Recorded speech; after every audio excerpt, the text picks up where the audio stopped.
Hai semuanya, balik lagi bersama saya Randa Hidayat. Nah, jika pada pertemuan sebelumnya kita belajar tentang peta, tentang banyak hal tentang peta, jenis-jenisnya, dan perhitungan skala peta, nah sekarang kita mau mempelajari sesuatu yang baru, lebih modern, yaitu penginderaan jauh. Yuk, tanpa lama-lama lagi, yuk kita langsung aja masuk, simak saja ya video berikut ini. Halo semuanya, selamat datang di pertemuan kali ini. Kita akan belajar tentang penginderaan jauh. Wah, apa ya penginderaan jauh itu? Jadi pada materi kali ini kita akan belajar tentang pengertian penginderaan jauh, komponen penginderaan jauh, jenis-jenis citra penginderaan jauh, interpretasi penginderaan jauh, dan manfaat dari penginderaan jauh itu sendiri. Yang pertama adalah pengertian penginderaan jauh atau disingkat menjadi indraja ya. Jadi ini adalah ilmu pengetahuan atau seni untuk menganalisis permukaan bumi dari jarak jauh. Namanya juga penginderaan jauh ya, dari jarak jauh. Di mana perekamannya itu dilakukan di udara atau di angkasa dengan menggunakan alat berupa sensor dan wahana. Nah, sekarang apa itu sensor? Sensor itu adalah alat perekamnya, jadi tanpa kontak langsung dengan objeknya gitu ya. Contohnya seperti ini. Nah, wahana itu apa? Ini bukan wahana permainan ya. Jadi wahana di sini adalah kendaraan yang membawa sensor ini, alat yang merekam tadi loh. Contohnya itu pesawat atau satelit seperti ini. Dan ini adalah contoh dari hasil perekamannya. Yuk kita lihat lagi komponen penginderaan jauh. Nah, ini dia adalah komponen penginderaan jauh. Jadi penginderaan jauh itu adalah sebuah sistem ya. Jadi ada komponen-komponen yang terlibat dalam pembuatannya. Yang pertama itu yang paling penting komponennya adalah sinar matahari. Ya, matahari ini menyinari objek yang akan diteliti atau yang akan diambil gambarnya oleh sensor ya, karena objek itu juga memantulkan kembali cahaya cahaya dari sinar matahari, sehingga cahaya tersebut atau pantulan tersebut yang ditangkap oleh sensor merekam atau memfoto dari suatu objek di permukaan bumi. Lalu objek tersebut, foto hasilnya itu kan dalam bentuk data, baik data visual ataupun data digital, ya, yang dinamakan dengan citra. Ada citra non foto dan ada citra foto udara. Nah, data-data inilah yang akan digunakan oleh para ahli di bidang penginderaan jauh untuk meneliti bagaimana penggunaan data-data tersebut. Bisa banyak sekali pemanfaatan dari penginderaan jauh ini. Salah satunya seperti mendeteksi banjir, mendeteksi abrasi pantai, dan sebagainya. Kita akan lebih detail lagi mengenai manfaat dari penginderaan jauh di materi terakhir di video ini ya. Jadi tonton terus. Next, citra penginderaan jauh. Jadi citra itu apa ya? Ini citra ini bukan body lotion ya yang terkenal itu, bukan. Jadi citra di sini adalah gambaran yang terekam oleh citra atau alat sensor ya. Nah, di sini ada dua loh sebenarnya. Ada namanya citra foto dan citra non foto atau digitalnya. Nah, kita lihat dulu pengertiannya apa ya masing-masing. Kalau citra foto itu adalah gambar yang dihasilkan dengan menggunakan kamera dan wahananya itu seperti pesawat. Dan kalau citra digital atau non-foto gimana? Itu gambaran suatu objek yang dihasilkan dari sensor yang bukan kamera. Oke? Dan wahananya itu umumnya adalah satelit. Oke, pada tabel ini kita bisa melihat perbedaannya ya. Perbedaan antara citra foto dan citra non-foto. Pada bagian sensor, citra foto itu menggunakan kamera, sedangkan citra non-foto tidak menggunakan kamera, tapi menggunakan scanner, ya, kamera yang detektornya non-film gitu. Jadi dia kayak men-scanning gitu loh, ya. Terus yang berikutnya ada detektornya di sini film, kalau di sini pita magnetik ya. biasanya. Terus selanjutnya adalah proses perekamannya gimana? Proses perekamannya itu ya fotografi gitu, dipoto langsung gitu ya, terus kimiawi.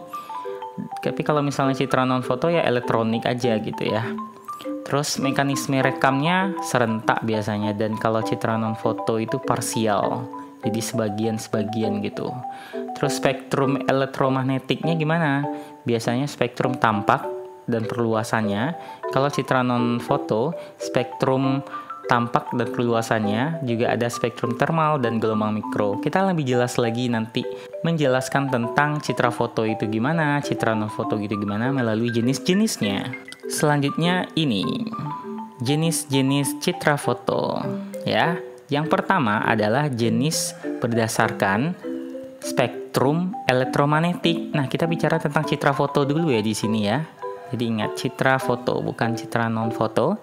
Jadi ada 5 berdasarkan spektrumnya. Yang pertama adalah pankromatik. Jadi dibuatnya itu menggunakan spektrum tampak mata yang bisa dilihat oleh mata manusia ya. Dari gelombang saluran merah hingga saluran ungu gitu yang bisa dilihat oleh mata manusia gitu. Contohnya gimana? Contohnya yang C ini loh. Jadi yang kita bisa lihat yang bentuk asli atau warna aslinya yang bisa dilihat oleh mata manusia. Lalu yang kedua apa? Yang kedua adalah foto ortokromatik. Jadi spektrum tampaknya itu saluran biru hingga hijau ya. Jadi panjang gelombangnya 0,4 sampai 0,56 mikrometer. Contohnya yang mana ortokromatik ini? Yaitu nomor B yang seperti ini. Ya, ada saluran biru sama hijau di sini gambarannya ya. Hijau sama biru. Oke, yang berikutnya adalah foto ultraviolet. Ultraviolet ini yang menggunakan spektrum ya. Spektrum ultraviolet dan panjang gelombangnya tuh 0,29 mikrometer. Contohnya yang mana? Yang A ya. Seperti ini gambarnya ultraviolet itu. Lalu selanjutnya ada foto inframerah asli. Jadi ada 2 nih, foto inframerah asli sama yang modifikasinya ya. Jadi ini menggunakan spektrum inframerah 0,9 sampai 1,2 mikrometer. Sedangkan yang inframerah modifikasi itu menggunakan spektrum inframerah tapi saluran merah hingga saluran hijau ya. Ini contohnya inframerah asli aja ya. Oke. Nanti kalian bisa lihat-lihat lagi di berbagai sumber tentang inframerah modifikasi. Selanjutnya adalah jenis-jenis citra foto berdasarkan sumbu kameranya. Jadi ada 2. Yang pertama adalah foto vertikal atau tegak, di mana sumbu kameranya itu tegak lurus gitu terhadap objek. Contohnya seperti ini. Jadi kita lihat benar-benar tegak lurus gitu dari atas gitu ya, langsung seperti ini. Nah, kalau misalnya foto condong atau miring gimana? Foto condong atau miring itu sumbu kameranya membentuk sudut gitu loh, beberapa derajat terhadap objeknya. Nah, sedangkan foto condong atau miring, yaitu sumbu kameranya itu membentuk sudut tertentu ya terhadap objeknya. Ada 2 loh di sini, ada foto agak condong jika cakrawalanya tidak tergambar pada foto. Nah, di sini coba lihat, di sini tidak terlihat ya cakrawalanya, tapi dia agak condong begini. Terus kalau foto sangat condong jika pada foto nampak cakrawalanya gitu. Nih di sini. Lihat di sini ada cakrawalanya. Apa cakrawala yang dimaksud? Itu adalah garis gitu loh, kayak perbatasan antara bumi dan langit itu kelihatan gitu ujungnya ya, seperti ini. Selanjutnya adalah jenis-jenis citra foto berdasarkan jenis kameranya. Jadi ada jenis kameranya juga di sini. Yang pertama adalah foto tunggal, yaitu foto yang dibuat dengan kamera tunggal. Ya, satu aja kamera di wahananya itu, sehingga cuman terdapat satu foto aja yang bisa dihasilkan. Sedangkan foto jamak adalah beberapa foto yang dibuat pada saat bersamaan dan menggambarkan daerah yang sama ya. Dan biasanya ada 2 juga nih jenisnya, ada multispektral atau foto dengan kamera ganda. Jadi foto multispektral itu kayak foto satu kamera tapi beberapa lensa gitu loh. Ada bisa saluran birunya, hijaunya, merahnya, inframerahnya, seperti itu. Contohnya yang seperti ini loh. Jadi kayak ada menggunakan makromatik, natural color, terus inframerah modifikasi, seperti itu.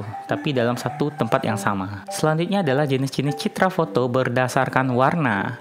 Yang pertama adalah warna semu.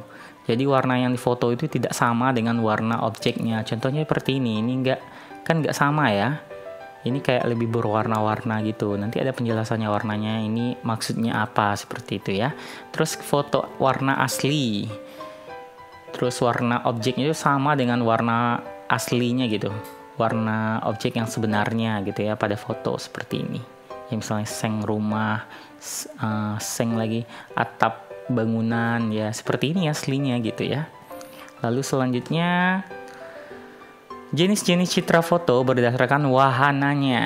Jadi ada foto udara sama foto satelit. Kalau foto udara yaitu dibuat dari pesawat atau balon udara ya.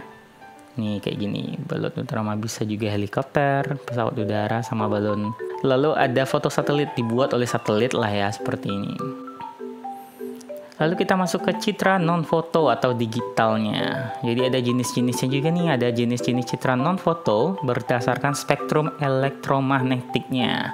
Ada dua, yaitu citra inframerah termal dan citra radar dan citra gelombang mikro. Kalau inframerah termal itu gimana? Ya dibuat dengan spektrum inframerah termal dan perbedaan warnanya itu disebabkan oleh perbedaan suhu antar objek biasanya. Jadi dia kayak bisa mendeteksi suhu suatu objek itu berbeda, ya.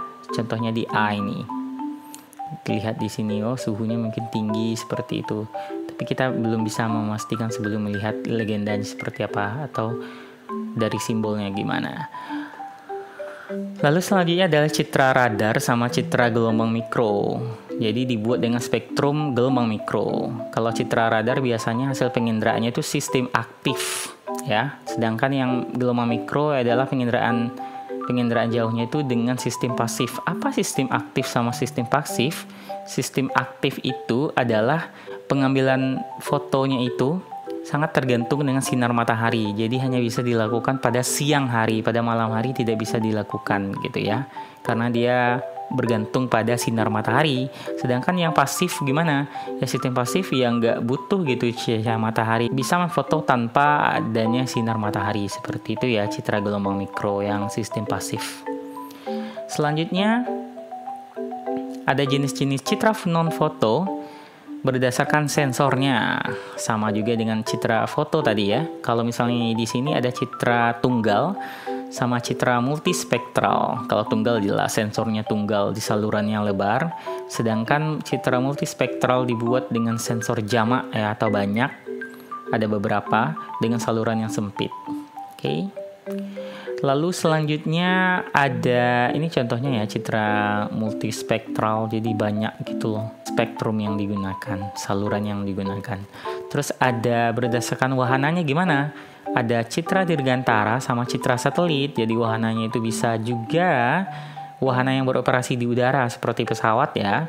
Dan juga ada citra satelitnya dibuat dari angkasa luar biasanya begitu. Next kita masuk ke masalah resolusi citra. Resolusi itu apa? Resolusi itu adalah kemampuan atau spesifikasi tingkat kerincian objek, karakteristik spektral, dan periode perekaman yang berbeda.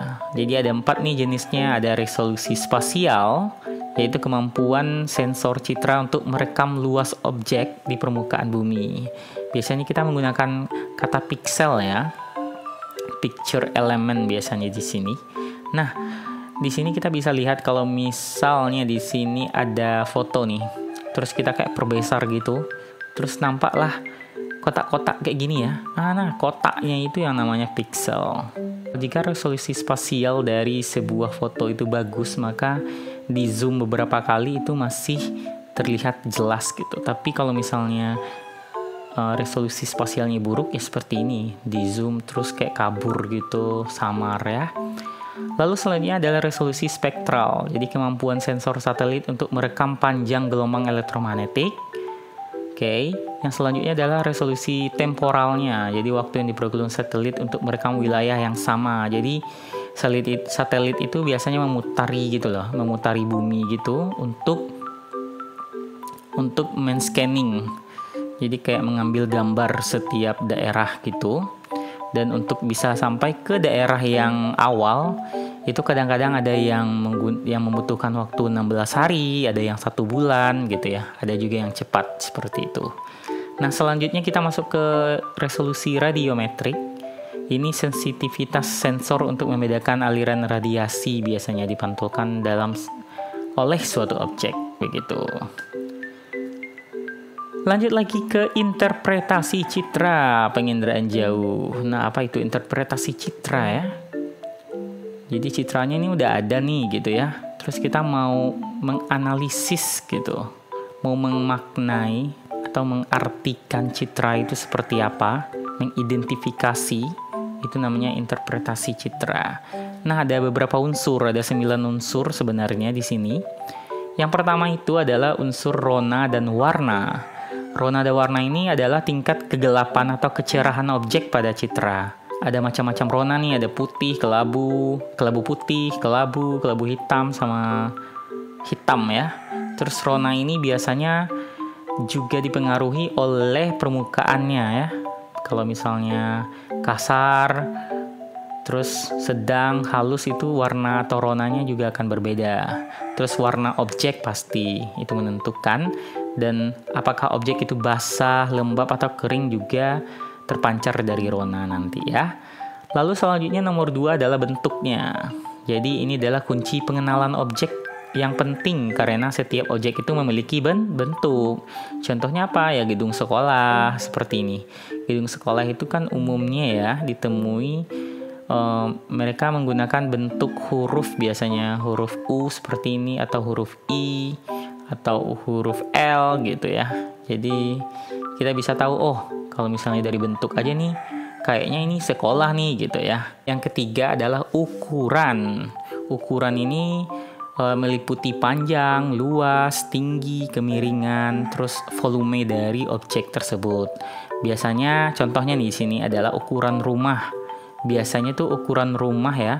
Ukuran rumah itu pasti lebih kecil dibandingkan dengan pabrik atau kantor-kantor seperti itu. Lalu selanjutnya adalah tekstur. Tekstur ini lebih ke perubahan rona ya, perubahan rona pada citra yang dinyatakan dengan kasar kah, sedang kah, halus seperti kita bilang tadi. Biasanya hutan yang bertekstur kasar gitu. Hutan itu kan teksturnya kasar biasanya. Terus belukar itu bertekstur sedang. Terus semak-semak yang rumput-rumput itu biasanya halus, terlihat itu teksturnya ya. Yang kelima itu adalah pola. Pola di sini adalah susunan keruangan yang dapat menandai suatu objek itu bentukan manusia atau sudah benar-benar alamiah seperti itu.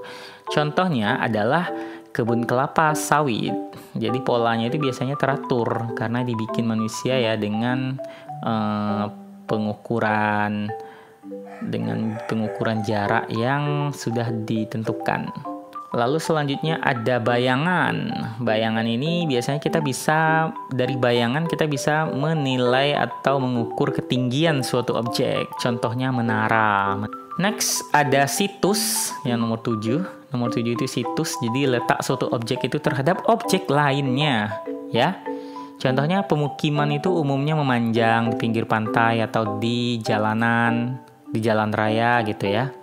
Atau memusat di dekatan dengan sumber air dan sebagainya. Terus asosiasi apa? Itu keterkaitan suatu objek dengan objek lainnya. Contohnya kalau ada stasiun kereta api, pastilah ada rel kereta apinya.